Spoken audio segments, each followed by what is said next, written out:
নমস্কার, আমি কৃষ্ণেন্দু চক্রবর্তী। আশা করি আপনারা সকলে ভালো আছেন, সুস্থ আছেন এই মহামারীর অবস্থায়। আজকে আমি আপনাদের সামনে এসেছি বক্রী গ্রহ নিয়ে কিছু আলোচনা করার জন্য। গ্রহ বক্রী কীভাবে হয় সেটা আমি এর আগের ভিডিওয়ে আলোচনা করেছি। আশা করি আপনারা সবাই বুঝতে পেরেছেন বক্রী গ্রহ ব্যাপারটা কী।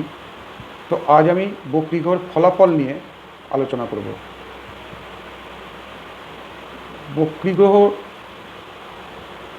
সামনে অগ্রসর হওয়ার পরিবর্তে পিছন দিকে গমন করে, এই কথাটা আগেই বলেছি। তো এই বক্রতা, রেট্রোগ্রেশন অফ প্ল্যানেট যাকে বলে, এই রেট্রোগ্রেশনটা শুধুমাত্র কিন্তু পৃথিবীকেন্দ্রিক বিচারে, সূর্যকেন্দ্রিক বিচারে গ্রহ সর্বদাই কিন্তু সম্মুখগতি, কখনো পশ্চাৎগতি হয় না। পৃথিবীকেন্দ্রিক বিচারেই গ্রহ কখনো কখনো পশ্চাৎগতি হয়। আর এটাও লক্ষ্য করা গেছে যে সূর্য থেকে বিশেষ দূরত্বে অবস্থানকালীনই গ্রহদের বক্রগতি লক্ষিত হয়।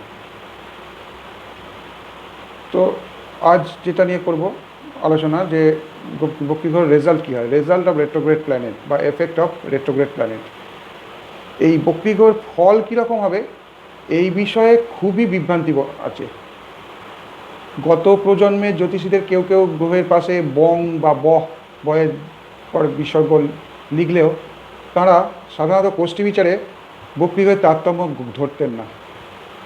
প্রয়াত ক্ষেত্রনাথ জ্যোতিরত্ন অনুদিত ও সম্পাদিত পরাশরীয় সুশ্লোক শতকম, কৈলাসচন্দ্র জ্যোতিষার্ণব রচিত জ্যোতিষ প্রভাকর বা ভৃগুজাতক রচিত ভাগ্য কখন খুলবে, কার ভাগ্যে কী আছে, ভাগ্যলিপি প্রভৃতি পুস্তকে মহাপুরুষ, রাষ্ট্রনেতা, বিশিষ্ট ব্যক্তিদের জন্মকুণ্ডলী আলোচনায় গ্রহের বক্রতা স্থান পায়নি। এটা শুধু পশ্চিমবঙ্গে বা অবিভক্ত বাংলায় নয়, সমগ্র ভারতের ক্ষেত্রে এটা সত্য। উদাহরণস্বরূপ বলা যায় যে ব্যাঙ্গালোরের সুবিখ্যাত পণ্ডিত প্রয়াত বি রমন রচিত নোটেবল হরস্কোপ গ্রন্থটিতে ৭৬টা কোষ্ঠীর আলোচনায় প্রয়াত রমন বক্রী গ্রহের ফল বিষয়ে মন্তব্য করা থেকে বিরত থেকেছেন। এমনকি কুণ্ডলিতে মানে রাশিচক্রে গ্রহের বক্রত্বের উল্লেখ পর্যন্ত তিনি করেন নাই, যদিও তাঁর সম্পাদিত দি অ্যাস্ট্রোলজিক্যাল ম্যাগাজিন পত্রিকায় বক্রী গ্রহের ওপর সম্পাদকীয় সমেত বহু প্রবন্ধ প্রকাশিত হয়েছে। বিশেষ সংখ্যাও বের হয়েছে সেপ্টেম্বর 1974 সালে বক্রী গ্রহের ওপর। ওই বিশেষ সংখ্যার পরবর্তীকালে সংশোধিত পরিবর্তিত চতুর্থ সংস্করণের নোটেবল হরস্কোপেও গ্রহের বক্রতা অস্বীকৃত থেকেছে। বক্রী গ্রহ যে বিশেষ বলবান এবং বক্রতাকালে গ্রহ যে চেষ্টাবল প্রাপ্ত হয় এ বিষয়ে পূর্বের আচার্যগণ সকলেই একমত। কিন্তু বক্রী গ্রহ শুভফলদায়ী হবেন অথবা অশুভ ফলদাতা হবে, এই গুরুত্বপূর্ণ প্রশ্নে প্রবল মতপার্থক্য রয়েছে। এই ব্যাপারে আলোচনার আগে বক্রী গ্রহের বলবত্তা বিষয়ে কিছু কথা বলা প্রয়োজন। যে বক্রতাকালে গ্রহগণ বলবান এই সাধারণ অভিমত ছাড়াও বিশেষ ক্ষেত্রে বক্রী গ্রহের বলবত্তা নির্ণয়ের কিছু উপদেশ বিভিন্ন গ্রন্থে পাওয়া যায়, মানে সনাতনী গ্রন্থে, এখনকার কোনো রাইটারের লেখা গ্রন্থে নয়। যেমন পরাশরীহরার উত্তরখণ্ডে রশ্মি ফলাধ্যায় 4th অধ্যায়, এটা মুম্বাই কল্যাণ সংস্করণের কথা বলা হচ্ছে, আর তাতে আছে। আচ্ছা, বরাহমিহিরকৃত বিহার জাতকে 7ম অধ্যায় আছে, এটা রসিকমোহন চট্টোপাধ্যায় সংস্করণের কথা বলা হচ্ছে। আচ্ছা, বৈদ্যনাথ দীক্ষিতের জাতক পরিজ্ঞাত গ্রন্থের 5ম অধ্যায়, আর মন্ত্রেশ্বর রচিত ফলদীপিকা গ্রন্থে 22তম অধ্যায়। এইখানে বক্রী গ্রহের বল সংক্রান্ত কিছু ফলাফল লেখা আছে। তবে এই উপদেশসমূহ মূলত আয়ু নির্ণয় সংক্রান্ত। পরাশরী হোরাশাস্ত্র প্রমুখ ধ্রুপদী জ্যোতিষ গ্রন্থাদিতে গ্রহের বক্রতা হেতু ফলের পার্থক্য স্বীকৃত আলোচিত হয়েছে, কিন্তু মহর্ষি পরাশর ও তৎপরবর্তী আচার্যগণ বক্রী গ্রহের ফল বিষয়ে বিভিন্ন প্রকার পরস্পর বিরোধী উপদেশ দিয়েছেন, যার ফলে জিজ্ঞাসু জ্যোতিষ অনুরাগীদের মনে প্রবল বিভ্রান্তির জন্ম হয়। প্রথমে মহর্ষি পরাশরের কথাই ধরা যাক। তার রচিত বৃহৎ পরাশরী হোরাশাস্ত্রের পূর্বখণ্ডে বক্রীগ্রহ সম্বন্ধে কিছু অভিমত দেখা যায়, পরিলক্ষিত হয়। সেগুলি হলো, যেমন 1 নম্বর হচ্ছে বক্রীগ্রহ অতিশয় বলবান হলেও ফলের ঔৎকর্ষ সাধন করতে পারে না। 2 নম্বর যোগকারক গ্রহ দুটি বক্রী হলে রাজযোগের ফল বিনষ্ট হয়। 3 নম্বর গ্রহের বক্রতার তুঙ্গতার মতো গুণ হিসেবে বিবেচনা করা উচিত। মানে বলছে গ্রহ বক্রী হলে তুঙ্গের মতো ফল দেবেন। আচ্ছা, গ্রহের বক্রতা অশুভত্ব প্রদানকারী, যার প্রভাবে শুভ গ্রহগণও হৃষ্টকর হতে পারে। আচ্ছা, 5 নম্বর হচ্ছে বক্রতা আয়ুনাশক। মঙ্গল ও শনি বক্র হলে পরস্পর কেন্দ্রী মঙ্গল ও শনি বক্র হয়ে পরস্পর কেন্দ্রী হলে, মানে পরস্পরের কেন্দ্রে থাকলে অকাল মৃত্যু হয়। 6 নম্বরে বলছেন দশাকালে বক্রীগ্রহ বিপরীত ফল দেয়, অর্থাৎ শুভ গ্রহ অশুভ এবং অশুভ গ্রহ শুভ ফল দেয়, এবং বক্রীগ্রহ দশার শেষ ভাগে ফল প্রদান করে। এছাড়া এই গ্রন্থের মুম্বাই সংস্করণে পরাশরী হোরাশাস্ত্রে বাংলা অনুবাদে বিমলাকান্ত রায় লাহিড়ী, শিবলাল বন্দ্যোপাধ্যায় এবং হরিহর মজুমদারের কৃত যে গ্রন্থগুলি আছে, তাতে বক্রীগ্রহের ফলদাত্রী বিষয়ে 2টি শ্লোক দেওয়া হয়েছে, যার ভাবার্থ হলো যে বক্রী হলে বুধ ও মঙ্গল স্থিত রাশির 4র্থ রাশি, বৃহস্পতি 5ম রাশির, চন্দ্র ও শুক্র 7ম রাশির, রবি 5ম ও 9ম রাশির ফলদান করে। তো এই শ্লোক দুটোতে রবি আর চন্দ্রের যে অন্তর্ভুক্তি হয়েছে এটা খুবই বিভ্রান্তকর, কারণ রবিচন্দ্র কখনোই বক্র হয় না। শনি উল্লিখিত হয়নি, চন্দ্রের জায়গায় শনি ধরলেও সূর্যের উল্লেখ থেকে যায়। তো জ্যোতির্বিদ শ্রী রামদয়ালু রচিত সংকেত নিধি পুস্তকে এই শ্লোক দুটির অনুরূপ উপদেশ আছে।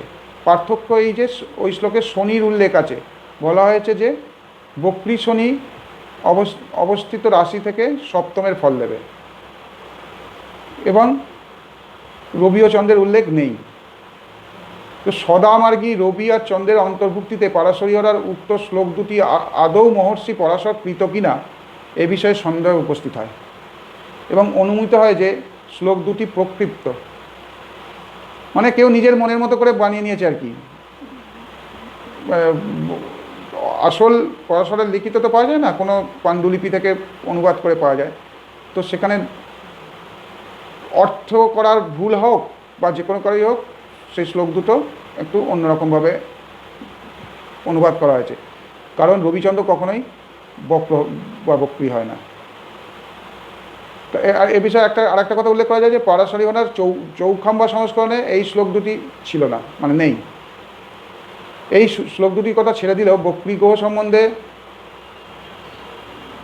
এর আগে যেগুলো মহর্ষি পরাশরের যে উপদেশগুলোর কথা বললাম, তার মধ্যে পরস্পর বিরোধিতা বর্তমান, কারণ ওই উপদেশে 3 প্রকার ভিন্ন মত ব্যক্ত করা হয়েছে। যেমন 1 নম্বর হচ্ছে বক্রতা হচ্ছে গুণ, 2 নম্বর আবার বলেছেন বক্রতা অশুভদায়ী, আয়ুনাশক, মারকত্ব বৃদ্ধিকর, রাজযোগনাশক। আবার 3 নম্বর বলছেন বক্রীগ্রহ বিপরীত ফল প্রদানকারী। অন্য আরেকটি যে অভিমত বক্রীগ্রহ তার দশার অন্তভাগে ফল প্রকাশিত করে, তার সঙ্গে অন্যান্য উপদেশের বিশেষ বিরোধ নেই।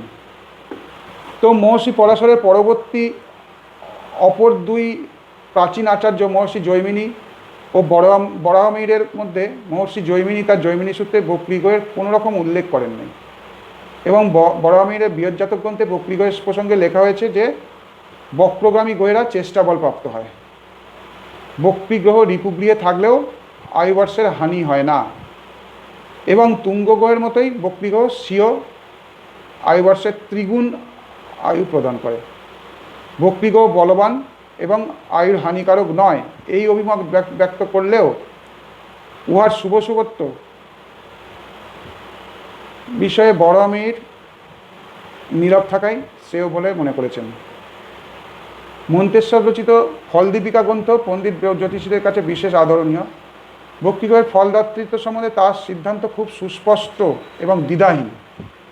তিনি বলেছেন আমি কয়েকটা পয়েন্ট করে বলছি। তিনি বলেছেন 1 নম্বর, তুঙ্গ গ্রহের মতোই বক্রী গ্রহ মাত্রই শুভ, নিচস্থ বা শত্রুগৃহগত হলেও তার শুভত্ব অমলিন থাকে। 2 নম্বর, বক্রতায় কুজাদি পঞ্চগ্রহ, কুজাদি মানে মঙ্গল, মঙ্গলকে কুজো বলা হয়, কুজাদি পঞ্চগ্রহ মানে মঙ্গল, বুধ, বৃহস্পতি, শুক্র, শনি চেষ্টাবল প্রাপ্ত হয়, মানে বক্রতায় এই 5টা গ্রহ চেষ্টাবল প্রাপ্ত হয়। অনুরূপ আরেকটি শ্লোকে বক্রগমনে কুজাদি পঞ্চগ্রহ বলি হয় বলা হয়েছে। পুনরায় নিচ রাশি বা নবাংশে স্থিত হলেও বক্রী গ্রহ বলবান বলা হয়েছে। তো 3 নম্বর হচ্ছে, একটি গ্রহ যদি নিচস্থ হয়ে উজ্জ্বল রশ্মি সম্পন্ন হয়, মানে যদি অস্তমিত না হয়,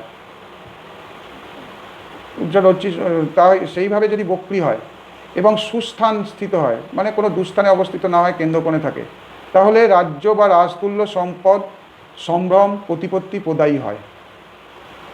4 নম্বর, সকেত্তি তুঙ্গী মিত্রগৃহী সুস্থানে অবস্থিত গ্রহের মতোই বক্রী গ্রহ তার দশাকালে শুভ ফল প্রদান করবে, এবং বক্রী গ্রহ ভুক্তিকালে সক্ষেত্রস্থ বা তুঙ্গস্থ গ্রহের মতোই ফল দেবে। তুঙ্গী গ্রহের মতোই বক্রী গ্রহের ক্ষেত্রে গ্রহ নির্দিষ্ট আয়ু 3 গুণ করতে হবে। এইগুলো মন্তেশ্বর তার ফল দীপিকা গ্রন্থে বলেছেন। আর এক সুপ্রসিদ্ধ প্রাচীন জ্যোতিষগ্রন্থ জাতক পারিজাতে লিখিত হয়েছে যে বক্রী গ্রহ শত্রুগৃহে অবস্থিত হলেও আয়ুবর্ষের হানি করতে পারে না।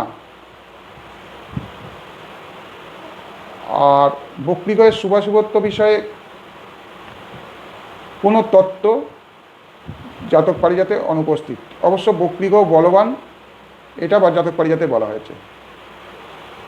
আর ফলিত জ্যোতিষশাস্ত্রের বা প্রেডিক্টিভ অ্যাস্ট্রোলজির আরেকটি বহুমান্য গ্রন্থ সর্বাত্ম চিন্তামণিতে বক্রী গ্রহের 4টি উল্লেখ দৃষ্টি হয়। প্রথমত তুঙ্গত্বের মতোই বক্রত্ব গুণকে চিহ্নিত করা হয়েছে, এই শ্লোকটি পারাশরী ঘোড়ার 14 অধ্যায়ের শ্লোকের মতো। দ্বিতীয়ত রাজযোগাধ্যায়ে গ্রহের বক্রতাকে মূল ত্রিকোণগত হওয়ার তুল্য মর্যাদা দেওয়া হয়েছে। তৃতীয়ত আয়ুর্দায় অধ্যায় লিখিত হয়েছে যে ষষ্ঠাষ্টমে বা কেন্দ্রে মঙ্গলের ক্ষেত্রে বক্রী শনি অবস্থিত হয়ে বলবান মঙ্গলের দ্বারা দৃষ্ট হলে জাত শিশু 2 বৎসরকাল জীবিত থাকে। বক্রতা হেতু বল বৃদ্ধির কারণে এবং মঙ্গল ও শনির সম্বন্ধে মারকত্ব বৃদ্ধি হবে। সর্বাত্ম চিন্তামণির এই অভিমত পারাশরী ঘোড়ার একটি শ্লোকের প্রায় অনুরূপ। সর্বাত্ম চিন্তামণি গ্রন্থে মতেও মঙ্গল ইত্যাদি 5টা গ্রহ বক্র হলে বলবান হয়। এই বিষয়ে সর্বাত্ম চিন্তামণিতে সর্বজন গ্রাহ্য মতই অনুষ্ঠিত হয়েছে। দশাফল প্রসঙ্গে বলা হয়েছে এই গ্রন্থে 14 আর 15 অধ্যায় লিখিত হয়েছে যে বক্রী শুভ গ্রহের দশায় শুভ ফল এবং বক্রী অশুভ গ্রহের দশায় অশুভ ফল ঘটবে। সুতরাং সর্বাত্ম চিন্তামণি গ্রন্থেও বক্রী গ্রহ সম্পর্কে পরস্পর বিরোধী মত ব্যক্ত করা হয়েছে। তার মানে actual result of retrograde planet, মানে বক্রী গ্রহের ফল সম্বন্ধে সুস্পষ্ট ধারণা সেরকম সমস্ত গ্রহ যদি সম্মিলিতভাবে, সমস্ত গ্রন্থগুলি সম্মিলিতভাবে দেখা যায়, স্পষ্ট ধারণা আসা মুশকিল। আচ্ছা, শ্রী রামানুচার্য রচিত ভাবাত্ম রত্নাকর গ্রন্থে বক্রী গ্রহের ফল বিষয়ে বলা হয়েছে যে ক্রূর গ্রহ বক্রগতি প্রাপ্ত হলে শুভ ফল প্রদ হয়ে থাকেন। শুভ গ্রহের বক্রতার ফল শ্রী রামানুচার্য অনুক্ত রেখেছেন, মানে উল্লেখ করেননি। বক্রী গ্রহ বিষয়ে কালিদাস রচিত উত্তর কালামৃত গ্রন্থের অভিমত বিশেষ প্রসিদ্ধি লাভ করেছে। এই গ্রন্থে কথিত হয়েছে বক্রী গ্রহ তুঙ্গী বলি, তুঙ্গ গ্রহের মতো বলবান হয়। আচ্ছা, বক্রী গ্রহের সঙ্গে এক রাশিস্থ গ্রহ মধ্য বলি, তুঙ্গস্থ বক্রী গ্রহ নিজ বলি, নিচস্থ বক্রী গ্রহ তুঙ্গ বলি। এ স্থলে এই প্রশ্ন পাঠকের মনে উদয় হওয়া স্বাভাবিক, মানে আপনাদের যারা শুনছেন শ্রোতার মনে উদয় হওয়া স্বাভাবিক যে উত্তর কালামৃত লেখকের এরূপ সিদ্ধান্ত যদি হয়ে থাকে যে শুধুমাত্র নিচস্থ বক্রী গ্রহই তুঙ্গবল প্রাপ্ত হয় এবং তুঙ্গস্থ বক্রী গ্রহ নিজ বল প্রাপ্ত হয়, তাহলে শ্লোকের প্রথমে তিনি এইরূপ বিবৃতি দিলেন কেন যে বক্রী গ্রহ মাত্রই তুঙ্গবল, যার অর্থ বক্রী গ্রহ যে অবস্থানেই থাকুন না কেন সেটা তুঙ্গ বলি। এখানে একটা কন্ট্রাডিকশান এসে যাচ্ছে। আচ্ছা, 2 নম্বর বলেছে যে বক্রীগ্রহ চেষ্টাবল প্রাপ্ত হয়। এটা পূর্বেই বলা হয়েছে যে বক্রীগ্রহের চেষ্টাবল প্রাপ্তি বিষয়ে কোনো মতানৈক্য নেই। আচ্ছা, 3 নম্বর বলা হয়েছে বক্রীগ্রহের সঙ্গে সহাবস্থান যোগ, বক্রীগ্রহের সঙ্গে সহাবস্থানে যোগকারক গ্রহের, মানে যার যোগকারক যে সকল গ্রহ হয়, সেই যোগকারক গ্রহে যদি বক্রীগ্রহের সঙ্গে সহাবস্থান করে তাহলে তার শুভত্বের হানি হয় এবং রাজযোগ ভঙ্গ হয়। সুতরাং উত্তরকারামিত গ্রন্থেও বক্রীগ্রহ বিষয়ে উপদেশগুলোর মধ্যে কিঞ্চিত স্ববিরোধিতা আছে।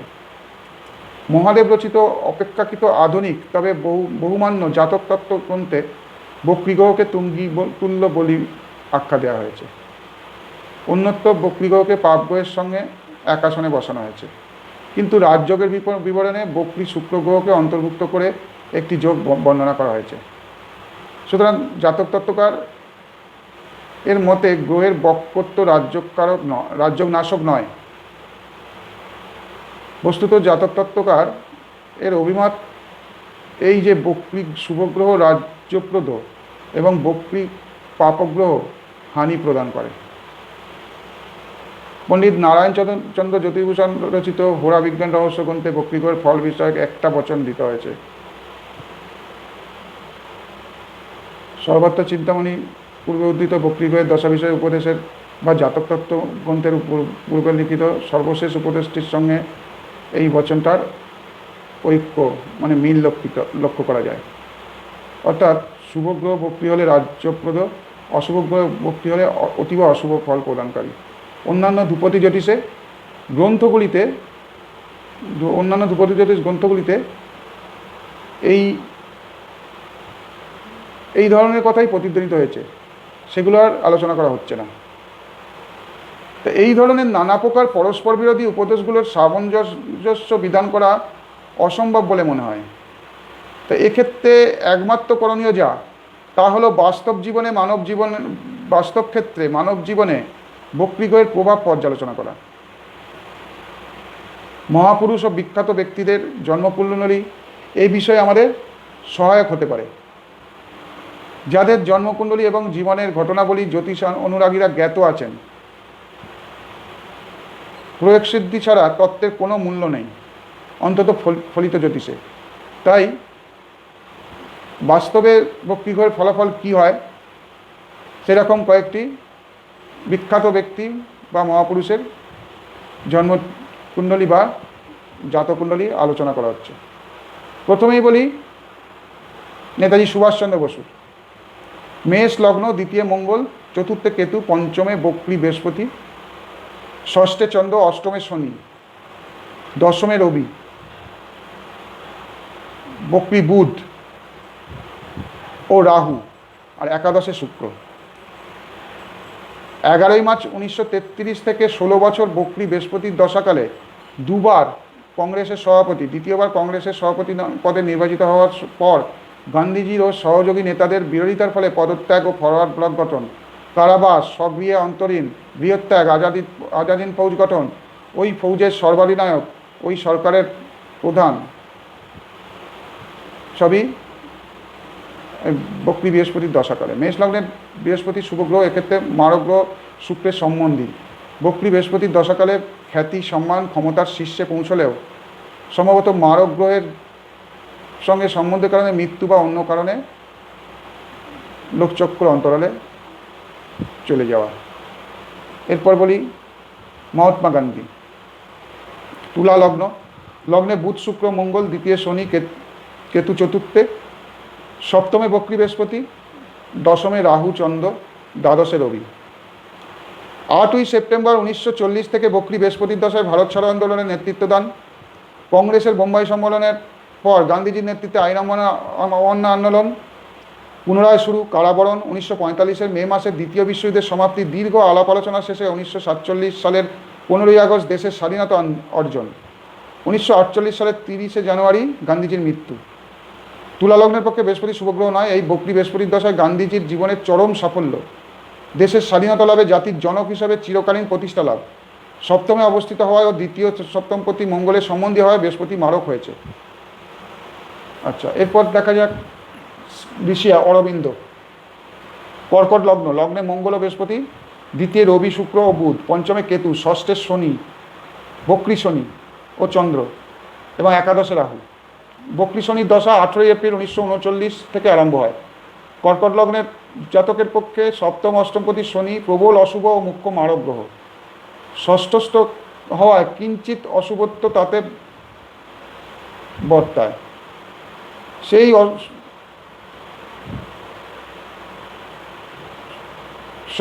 ষষ্ঠস্থ হওয়া এখানে কিঞ্চিত শুভত্ব তাতে বর্তায়। সেই শুভত্ব সাধারণত আর্থিক ব্যাপারে ঘটে থাকে, কিন্তু এই দশায় ঋষি অরবিন্দ তার খ্যাতি, সম্মান, প্রতিষ্ঠার শীর্ষে আরোহণ করেন। তার প্রতিষ্ঠা একদম শীর্ষে আরোহণ করেন, যে প্রতিষ্ঠা তার মৃত্যুতেও বিনষ্ট হয় না। ঋষি অরবিন্দের ক্ষেত্রে অশুভ মারক গ্রহ শনি বক্রী হয়ে শুভ ফলপ্রদ হলেও ওই মারক গ্রহের দশাতেই তার মৃত্যু হয়। আচ্ছা, তারপর বলি তারাশঙ্কর বন্দ্যোপাধ্যায়। কর্কট লগ্ন, লগ্নে রবি বুধ, দ্বিতীয় চন্দ্র শুক্র, তৃতীয় বৃহস্পতি, পঞ্চমে বক্রী শনি, ষষ্ঠে রাহু, একাদশে মঙ্গল ও দ্বাদশে কেতু। কর্কট লগ্ন জাতকের সপ্তম অষ্টমপতি শনি প্রবল অশুভ এবং মুখ্য মারক গ্রহ। যোগকারক গ্রহ মঙ্গলের সহিত দৃষ্টি বিনিময় করায় কিঞ্চিত শুভত্ব তাতে সঞ্চারিত হলেও বক্রী শনির দশায় যেভাবে তারাশঙ্কর নানাভাব সম্মান পুরস্কারে ভূষিত হয়েছিলেন তা শুধুমাত্র ওই দৃষ্টি বিনিময়ের কারণে ঘটা সম্ভব বলে আমাদের মনে হয় না। এই শনির মহাদশায় কলকাতা বিশ্ববিদ্যালয়ের জগত্তারিণী পদক লাভ, মাদ্রাজে সর্বভারতীয় লেখক সম্মেলনের সভাপতিত্ব, রাষ্ট্রপতি কর্তৃক রাজ্যসভার সদস্য পদে মনোনীত হওয়া, পদ্মশ্রী উপাধি লাভ, অমৃত যুগান্তর পত্রিকা প্রদত্ত শিশির কুমার পুরস্কার লাভ, নাগপুরের নিখিলবঙ্গ সাহিত্য সম্মেলনে সভাপতিত্ব, ভারতীয় জ্ঞানপীঠ পুরস্কার লাভ, 70তম জন্মদিনে মহাজাতি সদনে দেশবাসীর পক্ষ থেকে সম্বর্ধনা, পদ্মভূষণ উপাধি লাভ, কলকাতা মিউনিসিপ্যাল কর্পোরেশনের প্রদত্ত সম্বর্ধনা, যাদবপুর কলকাতা রবীন্দ্রভারতী বিশ্ববিদ্যালয় কর্তৃক সাম্মানিক ডিলিট উপাধি লাভ, সাহিত্য একাডেমি কর্তৃক ফেলো হিসেবে মনোনয়ন, বঙ্গীয় সাহিত্য পরিষদের সভাপতি, বিশ্বভারতী বিশ্ববিদ্যালয়ের নৃপেন্দ্রচন্দ্র স্মৃতি বক্তৃতামালা, কলকাতা বিশ্ববিদ্যালয়ের DL রায় স্মারক বক্তৃতা দান। সম্ভবত শনি বক্রী হওয়াতেই ওই দশাতে এই প্রকার অসামান্য সম্মান, খ্যাতি, প্রতিষ্ঠার তারাশঙ্করের জীবনে আসিয়াছিল। অন্যদিকে মুখ্য মারক শনির দশাতেই তার মৃত্যু হয়। আচ্ছা, এরপর বলছি লাল বাহাদুর শাস্ত্রী। ধনু লগ্ন, দ্বিতীয় বক্রী শনি, তৃতীয় কেতু, পঞ্চমে বক্রী বৃহস্পতি, নবমে মঙ্গল ও রাহু, দশমে রবি বুধ ও চন্দ্র, একাদশে শুক্র। তার মানে এখানে শনি আর বৃহস্পতি বক্রী। আচ্ছা, পঞ্চমস্ত বক্রী বৃহস্পতির দশায় লাল বাহাদুর শাস্ত্রী রাজনৈতিক জীবনে প্রতিষ্ঠার সূত্রপাত। পরবর্তী বক্রী শনির দশায় শাস্ত্রীর রাজনৈতিক নেতা ও কেন্দ্রীয় মন্ত্রী হিসাবে মন্ত্রিসভার গুরুত্বপূর্ণ সদস্য, যশ সম্মান প্রতিষ্ঠা লাভ। সেই যশ সম্মান প্রতিষ্ঠা এমন এক উচ্চতায় যায় যে জওহরলাল নেহরুর মৃত্যুর পর বুধের দশায় তিনিই হন প্রধানমন্ত্রী। 22শে ফেব্রুয়ারি 1964 শনির দশা শেষ হয় এবং 9ই জুন 1964 শাস্ত্রীজি প্রধানমন্ত্রীর শপথ গ্রহণ করেন। দশমপতি বুধের দশায় এই শ্রেষ্ঠ পদ লাভ হলেও তার ভিত্তিভূমি বক্রী শনির দশায়, অথচ ধনু লগ্নের পক্ষে দ্বিতীয় তৃতীয়পতি শনি প্রবল অশুভ গ্রহ। বক্রতা হেতুই শনির দশার শুভত্ব, এই সিদ্ধান্ত খুব একটা অসমীচীন হবে না। এরপর বলি মোরারজি দেশাই। মিথুন লগ্ন, দ্বিতীয় বক্রী বৃহস্পতি, তৃতীয় চন্দ্রকেতু, পঞ্চমে বক্রী শনি, অষ্টমে মঙ্গল শুক্র বুধ, নবমে রবি রাহু। উত্তর কালামিতের মত অনুযায়ী তুঙ্গী বক্রী গ্রহ নিচস্থ গ্রহের মতো ফলদাতা হলে মোরারজি দেশাইয়ের পক্ষে ভারতের মতো বৃহত্তম গণতন্ত্রের সর্বোচ্চ পদে আসীন হওয়ার সৌভাগ্য হতো না, কারণ তার নবমপতি শনি ও দশমপতি বৃহস্পতি উভয়ই তুঙ্গী ও বক্রী। বক্রী বৃহস্পতির দশায় মোরারজি দেশাইয়ের রাজনীতিতে প্রতিষ্ঠা এবং বক্রী শনির দশায় কেন্দ্রীয় সভার অতীব গুরুত্বপূর্ণ সদস্য হিসেবে স্বীকৃতি লাভ। এর পরের উদাহরণ হল শ্যামাপ্রসাদ মুখোপাধ্যায়। বৃষ লগ্ন, দ্বিতীয় রবি, তৃতীয় বক্রী বুধ ও শুক্র, পঞ্চমে মঙ্গল, ষষ্ঠে রাহু, অষ্টমে বক্রী বৃহস্পতি ও বক্রী শনি, দশমে চন্দ্র ও দ্বাদশে কেতু। বৃষলগ্ন জাতকের দ্বিতীয় পঞ্চমপতি বুধ শুভ, নবম এবং দশমপতি শনি রাজ্যকারক। বুধ তৃতীয় বক্রী, শত্রুক্ষেত্রস্থ, লগ্নপতি যুক্ত এবং শনি অষ্টমস্থ ও অষ্টম একাদশপতির প্রবল অশুভ গ্রহ বৃহস্পতি যুক্ত। সুতরাং শনির দশা বিশেষ শুভ হওয়ার কথা নয়। কার্যত বক্রী শনির দশায় তিনি কলকাতা বিশ্ববিদ্যালয়ের উপাচার্য হিসেবে বিপুল খ্যাতি অর্জন করেন। পরবর্তী বুধের দশায় জননায়ক ও দক্ষ মন্ত্রী হিসেবে তার প্রতিষ্ঠা লাভ হয়। বক্রত্বে বুধের শুভত্বহানি হয়নি। ডক্টর রাজেন্দ্র প্রসাদ, মকর লগ্ন, তৃতীয় কেতু, পঞ্চমে বক্রী শনি ও চন্দ্র, অষ্টমে বৃহস্পতি, নবমে রাহু, দশমে শুক্র, একাদশে রবি ও দ্বাদশে মঙ্গল ও বুধ। লগ্ন দ্বিতীয়পতি মারক দোষযুক্ত শনি, লগ্ন দ্বিতীয়পতি মারক দোষযুক্ত শনি বক্রী হয়ে অষ্টমপতি প্রবল শত্রু রবির সঙ্গে পূর্ণ দৃষ্টি বিনিময় করায় জাতকের পক্ষে শুভ ফলপ্রদ হওয়ার কথা নয়। দশাকালে তাকে কারাবাস ভোগ ইত্যাদি দুঃখ কষ্ট দিলেও এই বক্রী শনি ডক্টর রাজেন্দ্র প্রসাদকে ভারতের স্বাধীনতা সংগ্রামের সাধারণ সৈনিক থেকে সেনাপতিত্ব উত্তোলন করায় এবং এই সময় তিনি দুবার কংগ্রেসের সভাপতি পদে নির্বাচিত হয়েছিলেন। এগুলো বেশ ইন্টারেস্টিং ব্যাপার। কীরকমভাবে বক্রী গ্রহ তার নেগেটিভ রেজাল্ট দেওয়ার সত্ত্বেও, বক্রী গ্রহ হিসাবে নেগেটিভ রেজাল্ট নয়, ভাবপতি হিসাবে নেগেটিভ রেজাল্ট দেওয়া সত্ত্বেও বক্রী গ্রহের জন্য অনেক শুভ ফল দিয়ে যাচ্ছে। আচ্ছা, এরপর আলোচনা করব শ্রীমতী ইন্দিরা গান্ধী। কর্কট লগ্ন, লগ্নে শনি, দ্বিতীয় মঙ্গল, পঞ্চমে রবি ও বুধ, ষষ্ঠে শুক্র রাহু ও সপ্তমে চন্দ্র, একাদশে বক্রী বৃহস্পতি, দ্বাদশে কেতু। সদোষ কেন্দ্রপতি শুক্র এবং সদোষ কেন্দ্রপতি বৃহস্পতি, বক্রী বৃহস্পতি স্থান বিনিময় করে মুখ্য সম্বন্ধ করায় শুভযোগ হয়েছে। বক্রত্ব রাজযোগ ভঙ্গ করে নাই। বাস্তবে বক্রী বৃহস্পতির দশায় তিনি কেন্দ্রীয় মন্ত্রী ও প্রধানমন্ত্রিত্ব পদ লাভ করেন। দেখা যাচ্ছে সব ক্ষেত্রেই রাজ সম্মান লাভ হয়েছে বক্রী গ্রহের দশায়। এবার বলছি অমিতাভ বচ্চন। কুম্ভ লগ্ন, লগ্নে কেতু, চতুর্থে বক্রী শনি, ষষ্ঠে বৃহস্পতি, সপ্তমে রাহু, অষ্টমে রবি, বক্রী বুধ, শুক্র ও মঙ্গল, নবমে চন্দ্র। বক্রী শনির দশা অমিতাভ বচ্চনের অভিনেতা হিসাবে উত্থান ও সর্বশ্রেষ্ঠ তারকা হিসাবে আত্মপ্রকাশ।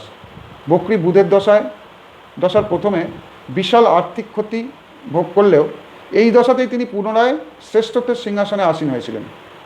তুঙ্গস্থ বুধ বক্রী হয়ে নিচস্থ ফল দেয় এই কথা বলা হয়েছে, কিন্তু এক্ষেত্রে নিচস্থ ফল দেয়নি। অষ্টমস্থ হওয়ার জন্য তার শক্তি হ্রাসও হয়নি। তা এইসব যে আলোচনা করা হলো বিভিন্ন বিখ্যাত ব্যক্তির রাশিচক্র নিয়ে বক্রী গ্রহের কার্যকারিতা বোঝার জন্য, তা এর থেকে এইগুলো পর্যালোচনা করে আমরা এই সিদ্ধান্তে আসতে পারি এবং এই সিদ্ধান্ত অনিবার্য হয়ে পড়ে যে বক্রী গ্রহ মাত্রই বলবান এবং অতীব শুভ।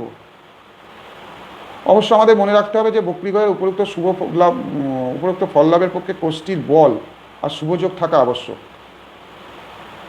আচ্ছা, 2 নম্বর করতে পারি যে গ্রহের বক্রতায় রাজযোগ ভঙ্গ হয় না, তবে বক্রী গ্রহ যোগকারক হলে বা যোগকারক গ্রহের সম্বন্ধী হলে ঈপ্সিত ফল লাভে বিলম্বের সম্ভাবনা। এ প্রসঙ্গে মনে রাখতে হবে পরাশরের উপদেশ যে বক্রী গ্রহ দশার অন্তে ফল দেয় বা শেষ ভাগে ফল দেয়। আচ্ছা, উত্তরকালামিত প্রসিদ্ধি তত্ত্ব তুঙ্গী বক্রী গ্রহ নিচ গ্রহ তুল্য বাস্তবে মিলতে দেখা যায় না।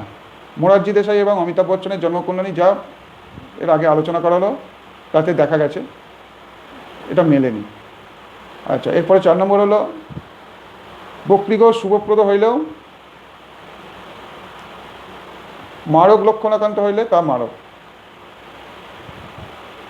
মানে বক্রী গ্রহ যদি শুভপ্রদ, এমনিতে বলা হচ্ছে বক্রী গ্রহ মানেই বলবান, শুভপ্রদ হলেও সে যদি কোষ্ঠী বিচার অনুযায়ী ভাব বিচার অনুযায়ী মারক লক্ষণাক্রান্ত হয় তাহলে সে মারক হবে। এখানে দেখা গেছে অনেকের রাশিচক্রেই সেই বক্রী গ্রহের দশায় তার খ্যাতির শিখরে উঠলেও, মন্ত্রিত্ব লাভ করলেও সেই দশার শেষ ভাগেই হয়তো বা অন্য কোনো বক্রীর দশাতেই হয়তো তিনি মারা গেছেন।